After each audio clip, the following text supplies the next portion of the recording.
Bombay high court ने आज एक बड़ी टिप्पणी दी जिसमें उन्होंने साफ तौर पर कहा कि गर्भपात कराना या नहीं कराना ये महिला का अधिकार है। और दो टुक में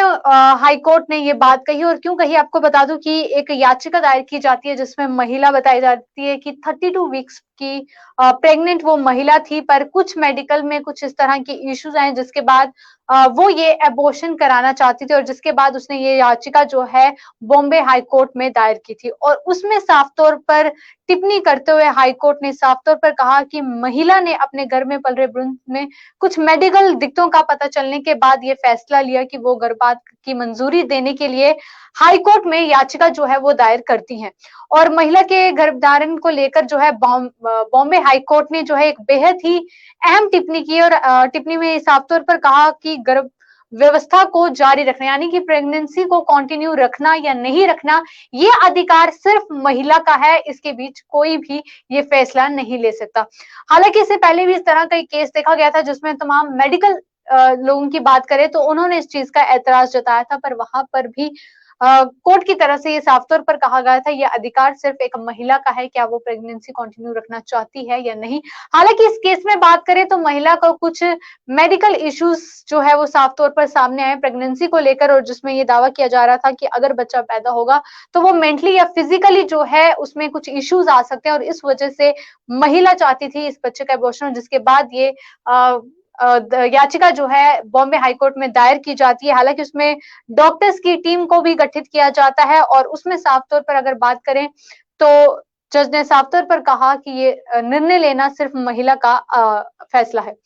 अदालत ने कहा कि महिला के अधिकारियों से किसी तरह से समझौता नहीं किया जाना चाहिए और हाईकोर्ट ने महिला को गर्भपात की मंजूरी देते हुए कहा कि हमारा मानना है कि अदालतों को न सिर्फ तथ्यों पर गौर करना चाहिए बल्कि मौजूदा मामलों में जुड़े सवालों पर भी विचार जो है वो करना चाहिए। और जिस तरह से मैंने आपको बताया कि महिला ने अपने गर्भ पर पल रहे मेडिकल दिक्कतों का जो है पता चलने के बाद ही गर्भपात की मंजूरी देने के लिए हाईकोर्ट में ये याचिका जो है दायर की थी और इसमें जस्टिस जीएस पटेल और जस्टिस एसजी दिगे की पीठ ने जो है चिकित्सा बोर्ड की उस राय को मानने से इनकार कर दिया। भले ही भ्रूण में गंभीर विसंगतियां हैं लेकिन गर्भपात नहीं कराया जाना चाहिए, पर अदालत ने अपने आदेश में कहा कि गंभीर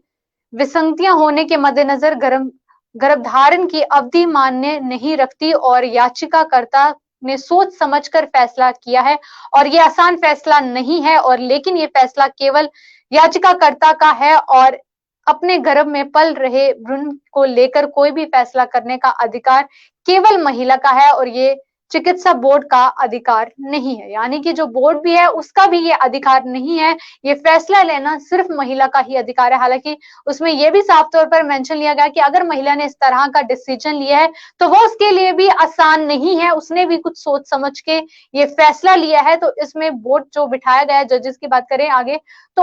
उन पर भी जो इस पर राय जो है ऐतराज कर रहे थे उन्हें भी साफ तौर पर कहा गया कि ये आपका भी डिसीजन नहीं हो सकता, इस पर जो है सिर्फ हक एक महिला का ही है। और वही बताया जा रहा है कि उन्होंने सोनोग्राफी कराई और उसके बाद महिला को पता चला कि उसके गर्भ में पल रहे भ्रूण में कुछ गंभीर विसंगतियां हैं और इसके बाद महिला ने गर्भपात कराने का हाईकोर्ट का रुख किया और जिसके बाद उन्हें हाईकोर्ट ने परमिशन दे दी है। पर एक टुक में हाईकोर्ट ने ये बड़ी बात कही कि